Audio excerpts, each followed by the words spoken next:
Hey guys, I know it's been a while, but I'm finally back with a new video, and I did decide to shake things up once again here by talking about a new show that I haven't really had a chance to talk about, though, to be fair, at the time, the show was just a pilot, and that is Hazbin Hotel. And I remember watching the pilot when it first came out and thought that was a pretty interesting concept, and now it's become a full-fledged show with a full season out. And I thought for today's video, it'd be fun to do an episode ranking all 8 episodes of season 1 based off how good they are and my personal opinion of them. And I do think this is a somewhat interesting list here. Now, before I get into the actual list, I did want to talk about my more general thoughts on the show. And again, I think it's a fine series so far. I feel like it's definitely one that has some fine moments along the way. It has some interesting songs, some decent moments, and I am invested in the world and invested in the characters. But obviously, I think the show also has some serious flaws, with the biggest one being its pacing, where the entire season just feels incredibly rushed. And I know I'm not the first person to point this out, and I know there are a lot of people that tried to defend this by pointing out that they were only given 8 episodes, they didn't know they were going to get season 2, and they were really just trying to cram in as much as they could. And obviously, I get that, but at the end of the day, that is still the product that we got. And while I'm sure season 2 will address some of the things that kind of went unexplained in season 1, that still doesn't take away from the fact that this is an incredibly rushed season. And I feel like there are so many things about the world, so many things are fundamental to the story that kind of get brushed over and either go unexplained or rely on you knowing outside information that Fizzy Pop has revealed. And obviously, that's not great from a pure objective storytelling perspective. Obviously, you want to be able to explain things in a way that anyone can understand it, including people who have not followed all the Q&As and stuff. So I'm still going to be criticizing the show for the ways in which the pacing has impacted the story here. Even beyond that, there are some other issues with some of the characters and certain missed opportunities that I'll get into more when we talk about the specific episodes here. But on the most part, I still do like the series, and I am still hopeful for what season 2 has to bring here. But for now, I'm going to be ranking all 8 episodes here, and let's waste no more time. Let's get into the video. So starting off at number 8, the worst episode of season 1 of Hazbin Hotel was pretty easy for me to figure out here, and that is Scrambled Eggs, episode 3. And for me, this was the pretty clear choice here, in the sense that this was probably the most boring episode of the season, if I'm being perfectly honest here. And aside from Masquerade, this episode does the least amount to advance the overall story of the season, which is probably the main purpose of this episode. Where I feel like the episode wastes a lot of time with the Overlord meeting and Respectless, which I know people defend this song, but it's personally not my favorite thing. And we just waste a lot of time here just to get to the reveal that Carmilla killed the exorcist, which is obviously the main catalyst for the story. But even then, I think it's not that much considering how much time that side of the episode takes up. And then you have the A-plot of Aggie taking charge of the trust exercises. And while on paper this could be good in the sense that it could give us some character development of showing the other characters bonding, I feel like even that is incredibly rushed to where, while we get a few funny moments, like Angel talking about how he likes to suck popsicles and telling Husk to get his mind out of the gutter, I feel like this entire plot is pretty rushed, where we get pretty quickly to the whole battle scene and how Vaggie sees that as an opportunity for them to bond. And we don't even see the actual fighting taking place and how it's actually causing them to bond. We just see them kind of struggling in it, and Vaggie just quickly concluding that she's a failure because of this, and that seemed to come out of nowhere. And we get pretty quickly to the song, Whatever It Takes, which admittedly, Whatever It Takes is a fine song, like it's a fine duo between Vaggie and Carmilla. But then we just race to the finish where we get back to the hotel and the other characters have just magically bonded, and it turns out that Vaggie's ways did work and we didn't even see it. So I do feel like it's kind of unsatisfying seeing the other characters bond when that seemed to be a major purpose of the episode. And I do think it's a byproduct of the B plot taking up so much time in the episode, when I feel like it could have been cut down quite a bit to focus more on this A plot of trying to get these characters to bond more and getting us a bit more invested in their relationship. So I feel like because of that, this is probably the weakest episode of the season. And while it's not entirely devoid of merit, while I think there are definitely some fun moments here, I feel like the fact that it just wastes so much of its time and on the whole, it's just kind of boring, makes it the worst episode for me, which is why it is here at number 8. Now moving on to number 7, and we have another episode that I do take quite a bit of issue with, and we're actually jumping forward to the penultimate episode, and here we have Hello Rosie. Now, I do think there are a few more things to like about this episode, where, for one, I do like Rosie a lot as a character, and the fact that we get quite a bit of her across this episode is pretty good. Obviously, all the stuff with Susan is pretty funny, and seeing Charlie just getting so flustered when trying to make her speech only to get heckled is also pretty funny. But I think this episode is weighed down by several issues, where the big one is the relationship drama in this episode between Charlie and Vaggie, which kind of feels half-assed in how they approach it, where on one hand, it feels like they were trying to tone it down to make it not as dreadful as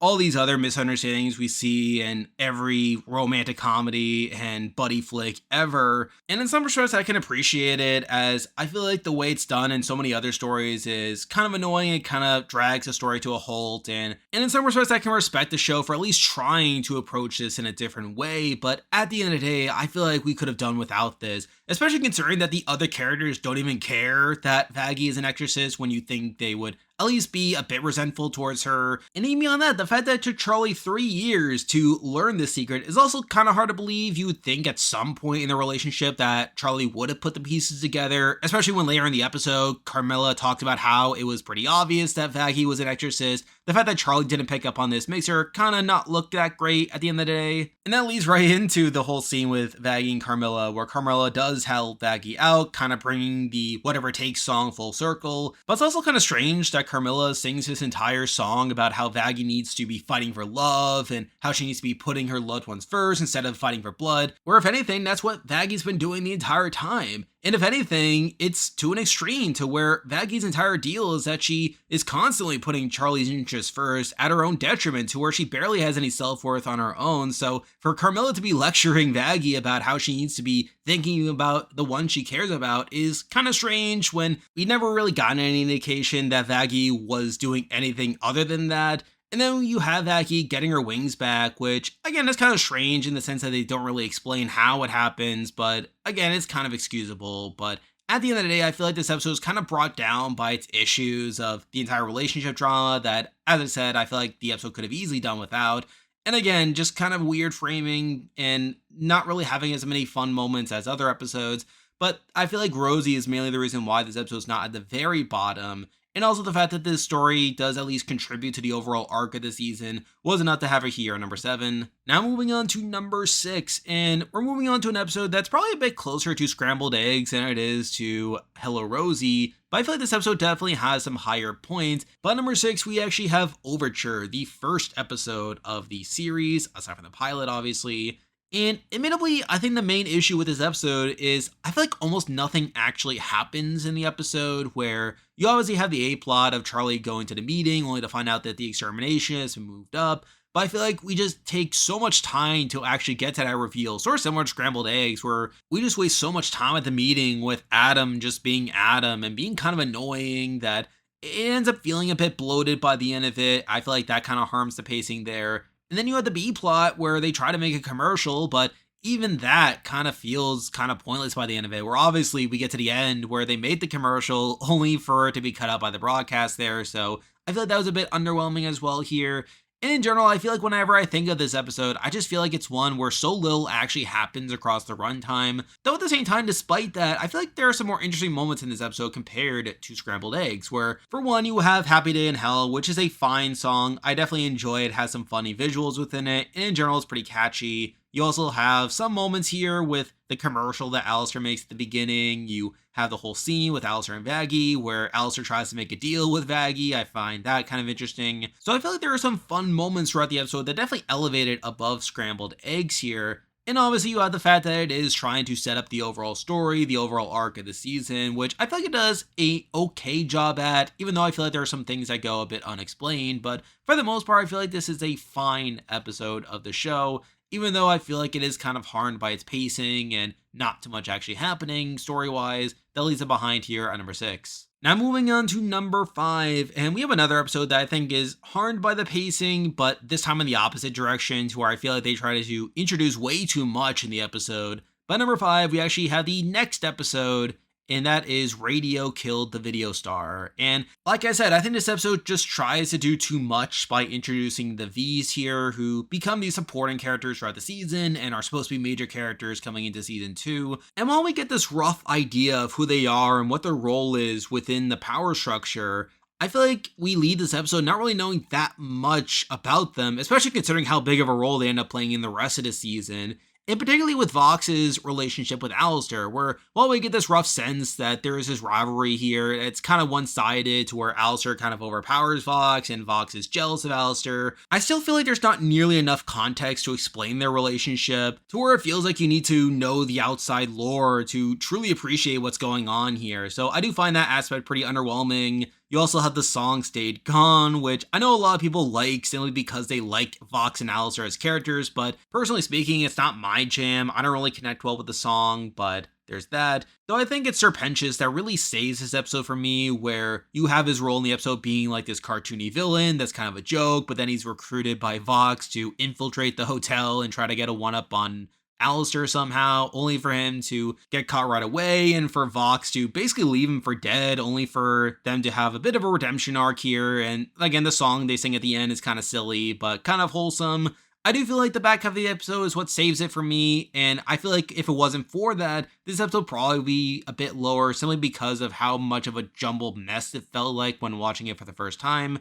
But I feel like it's the fact that we at least have some fun moments with Serpentius, and obviously the start of his redemption arc was enough to have this episode here at number 5. Now moving on to number 4, and I feel like from this point on the list, I would consider the rest of these episodes to be somewhat decent, or at least more consistent than the episodes we already talked about, and it's just a matter of ordering them. But number 4, we probably get the episode that I'm the least entertained by, even though I still think there's a lot of interesting stuff within it. And number 4, we do have Dad Beat Dad. And obviously this episode is the introduction to Lucifer here, who had been set up in previous episodes, and I feel like in a lot of ways he didn't quite turn out how I expected him to, where I feel like we had gotten so much setup to Lucifer just being like this deadbeat dad based off that scene in the pilot where Charlie tried to call him only for her to go to voicemail, and she gets this really emotional voicemail. And then you have the line in Overture where Alistair suggests that Charlie doesn't in fact have daddy issues, and it's to the point where she's using the hotel to mask over those things. And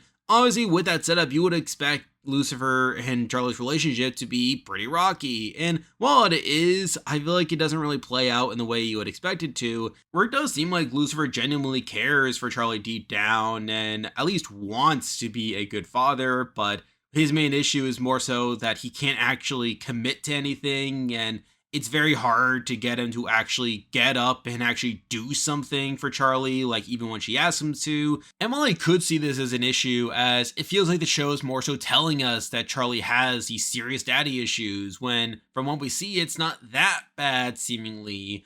I actually think this kind of works to the show's benefit in the sense that they're not just simply going for the stereotypical deadbeat dad approach, that they are at least giving Lucifer some layers in his relationship with Charlie and how he tries to manage that. And I do think we get some interesting scenes with all this, where you have the phone call scene at the beginning where we see Lucifer being pretty excited just to hear from Charlie, but then when Charlie asks him to come over, he just starts making excuses. And just seeing the other characters' reactions to this and seeing just how uncomfortable this entire exchange is pretty noteworthy there. You also have the dynamic between Lucifer and Alistair during a lot of the episode, where you have Alistair rubbing it in and trying to make Lucifer feel bad for how absent of a father figure he is by making it seem like he's more of a father figure to Charlie, even though he's not really. And there's a lot of implications that Alistair is manipulating Charlie in this instance and doesn't actually believe in the hotel's mission, but again, I think that's also pretty noteworthy here. Now, where I will criticize the episode a bit is, again, they do resolve this in the course of one episode, where, considering how big of a deal they made it seem like from previous episodes, you would think that they would at least try to extend it beyond this one episode. And while I could say that they do, in the sense that Lucifer doesn't even show up again until the actual finale during the big battle scene, I feel like in general, this entire reconciliation between Charlie and Lucifer is pretty rushed, or a lot of it feels pretty contained to the song more than anything, where Charlie and Lucifer seem to smooth things up, at least enough to the point where Lucifer schedules the meeting with Heaven there. So again, I do feel like that is a slightly underwhelming aspect to this, but for the most part, I feel like this episode does a pretty decent job at showing their relationship And still has some pretty fun moments here where you have a lot of the stuff that Alistair does, both with Lucifer, but you also have him learning that he's on someone else's leash. You have all the Mimsy stuff, which at least is moderately interesting here. So I feel like on the whole, this is still a pretty decent episode of the series. The reason it's not higher is, again, the pacing is a bit of an issue. I feel like it's kind of rushed. And even beyond that, I feel like it's not my personal favorite of the episode either. And I feel like it's for those reasons that I had to leave it behind here at number 4. Now moving on to number 3, and we're jumping forward a bit now to the finale. And here we have The Show Must Go On. And I feel like this is kind of a tough episode to rank here, as I feel like a lot of it is elevated simply due to the fact that it is this pretty climactic episode. Obviously, the culmination of the story arc across the season. And obviously, there's a lot of fun stuff going on in the episode between the battle and a lot of emotional stuff happening as well. And I do feel like that really elevates the episode to where it is one of the more exciting episodes of the season, obviously. And I feel like it mostly delivers here with a pretty fun battle scene that actually takes up a decent chunk of the episode. And I feel like there's just so much that happens over the course of the scene, both in terms of wrapping things up, but also setting things up for season 2 here, where obviously you have the downfall of Adam, which was a pretty satisfying conclusion here. The fact that he's just simply beaten up by Lucifer and gives his pretty dramatic speech only to finally be killed off by Nifty, which felt like a pretty satisfying conclusion there. You obviously have Lute being pretty involved during a lot of this battle, with her ripping off her arm, her really getting in a 1v1 against Vaggie here, which felt like a pretty big culmination there. You have Alistair really getting humbled during this sequence where he just gets destroyed by Adam, and seeing Vox's reaction to that is pretty good. And you obviously have Alistair being pretty shaken by this and setting up his future storyline. So I feel like that's also pretty good. I also really enjoyed Lucifer's involvement in the episode and him finally stepping up and helping them win the day. And then obviously the big thing to come out of this is Sir Pentious' sacrifice, which I feel like was a pretty nice culmination to his redemption arc. The way in which they just set up him like getting ready to take on Adam, only for him to be quickly vanquished there. But then we learn at the end that this somehow got him into heaven, which is obviously a big loose end that this season brought up here. So again, I feel like there's just a lot going on during this finale, and I feel like for the most part, it delivers upon the things that it's set up to do here in a pretty concise manner, which I find pretty good there. The reason this one is not higher is I feel like I'm personally more attached to the top 2 episodes. I feel like there's just more going on in those 2 episodes that I find interesting. Whereas I feel like this one, while there's still a lot of stuff going on in here and there's a lot of setup to what's going to happen in season 2, I think a lot of that is just due to the nature of this episode being the finale, and due to it having to do all these things of wrapping up the storyline from season 1 while setting up stuff that'll be addressed more in season 2. So I feel like with the top 2 episodes doing more on their own beyond just their natural placement in the story, I did decide to leave this episode behind here at number 3. Now moving on to number 2, and I found this an interesting debate between these 2 episodes. I feel like these 2 episodes definitely serve different purposes across the actual story of the season, and I feel like they have different qualities about them that make them pretty unique. But at number 2, I did decide to go with the episode that's probably more relevant to the actual story of the season. It definitely had more going on within it, obviously, and that is Welcome to Heaven. And I feel like this was a pretty strong episode, all things considered. Or I feel like this episode just feels so jam-packed with things to happen, and not even in a way that impacts the pacing per se, where I feel like we definitely get a good sense of what's going on, and I feel like it's told in a pretty entertaining and satisfying way. So I feel like it's not even harmed in that aspect to it. But like I said, I feel like there's still quite a bit going on in this episode, where we obviously spend the bulk of the episode on Heaven here, and this is obviously the episode that introduces us to Emily and Sarah, and I find both of them to be pretty fascinating characters, where you have Sarah, someone who is definitely meant to be one of these more complex villains, someone that is obviously an obstacle to Charlie's goal of allowing more people into heaven, but also still like kind of being weighed down by the reality of having to engage in the exterminations and dealing with the consequences after Emily finds out. And then obviously you have Emily, who I find to also be a fun character, sort of like this Heaven counterpart to Charlie, and seeing them interact is all pretty good there. You have the B plot of all the other characters in Hell having a night out, and that tying closely into the A plot, where Obviously, this is used as evidence during the trial scene to show that Charlie's experiment is working. You have the scene of Angel standing up to Val, which is obviously a pretty satisfying scene as well. And then beyond this, you have the reveal of Vaggie's backstory about how she used to be an exorcist until she was shunned out for being too kind. And obviously, that backstory is interesting enough.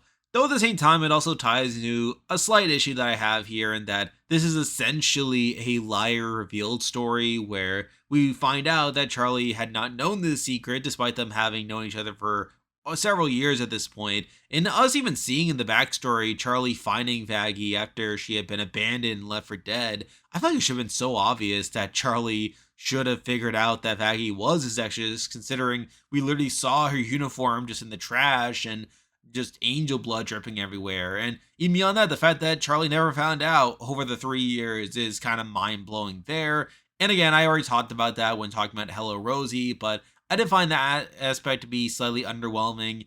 And also, the liar revealed element to it is something that I'm personally not a fan of. I feel like it's a trope that I'm generally not a huge supporter of, as I feel like it leads to a lot of unnecessary conflict, a lot of unnecessary miscommunication between the parties, where obviously the parties can't be fully open about each other because there's something that they don't want to know per se. So again, don't love that aspect to it, even though it does play a big role in the episode. But like I said, I still find this episode to be more entertaining than what it has any business being. And I feel like, considering the amount of stuff that has to cover across this runtime, I feel like it manages it mostly well. I also think the songs here are decent, especially You Didn't Know, which I find to be a pretty great song, both from a musical perspective, but also from a narrative perspective. The way it's able to effectively communicate like all these big plot reveals coming together all at once. So I think on the whole, this is a pretty fun episode. A lot of stuff going on here, a lot of relevant plot information that is mostly satisfying outside of the liar revealed aspect to it. But I still find this to be a pretty fun episode. We get introduced to some interesting characters here. And again, I feel like I like the music in this episode, to where this is one of my favorite episodes of the series so far. But again, I feel like there's one episode that I personally connect a bit more with and find a bit more interesting, which is why I decided to leave this one here at number 2. And now at number 1, the best episode of Hazbin Hotel Season 1 is Masquerade, Episode 4. Now, there's definitely a debate for this one and whether it should truly be number 1 or not. I know there are definitely people who are either not fans of this episode in particular or don't like some of the stuff surrounding the episode, like the fact that Vizzy Pop continues to promote merchandise with Val in it, and obviously releasing a separate music video for Poison. So I think there's definitely things you can qualm with in terms of how Vizzy Pop has handled the subject matter beyond the episode itself. But if we are just looking at the episode itself, I do find it to be pretty interesting, and I feel like it handles the subject matter in a mostly mature way. Now, as I alluded to earlier in the video, this is actually the only episode of the season that has really no connection to the main storyline of the season. It very much feels like something that you would classify as not so much a filler episode, but more so a character-based episode. And I feel like that's definitely something that the show was lacking in season 1, where it feels like, considering just how few episodes there are in season 1, that they really need to focus more on the main story here and trying to cover as much ground as possible. So obviously Masquerade kind of stands out here as this one episode that definitely feels like something that we probably would have gotten more of had season 1 had more episodes here. But again, I still feel like the episode here is pretty strong, where a lot of it focuses on Angel and just learning about how much his entire situation is horrible, obviously, and how it has really impacted his life. And along the way, we get tons of interesting scenes here where, for one, you have Charlie going down to the studio to try to reason with Val to get him to get Angel to spend more time at the hotel, only for that to completely backfire. And then you have Angel basically telling Charlie off, basically trying to get her upset so that she runs away, so that she can't interfere any more than she already has. I find that pretty interesting. You have Husk's involvement in the episode and him just getting fed up with Angel's fake persona and him thinking that Angel's just putting on an act the whole time, when Angel just sees it as a coping mechanism. You have Husk and Angel confronting each other later on in the episode, and Angel revealing that's not an act, and how he hopes to sabotage his body so much that Val doesn't want him anymore, which I think is a interesting nuance to his character. You have both songs really being pretty strong, Poison and Loser Baby, with Loser Baby in particular probably being my favorite song in the entire series up to this point.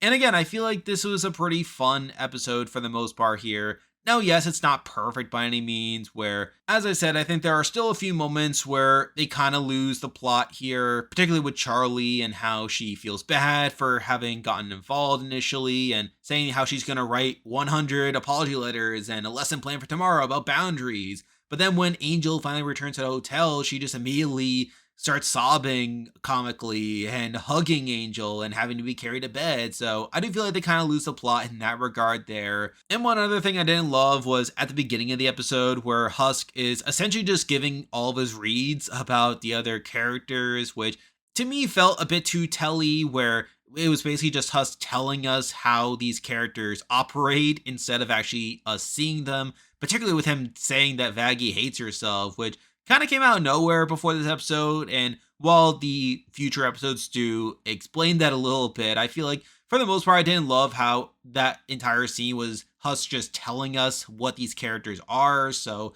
again, didn't love that, but I still think for the most part, this was still a pretty strong episode, a vital episode to building Angel and Husk's relationship, which I do think is one of the more interesting aspects of the series, and seeing how their relationship evolves from before this episode to after this episode is all pretty strong. Again, the music is all pretty good, and I feel like despite some hiccups along the way, I still think they do a decent enough job at handling the subject matter where they definitely try to tackle some serious issues here, that it makes this my favorite episode for me, and a big reason why it's here at number 1. And there we go. That will do it for this week's video. If you like this content, be sure to like and subscribe. Really helps out with the channel. Now, I might do more videos about Hazbin moving forward, so stay tuned for that. And along with that, possibly cover its sister series, Hell of a Boss. I think there could be some fun videos for that, but stay tuned for that. I also have a Discord server that you can join by clicking the link in the description, where I talk about a bunch of other stuff. But there's plenty of stuff coming your way moving forward. But for now, that is the video. See ya.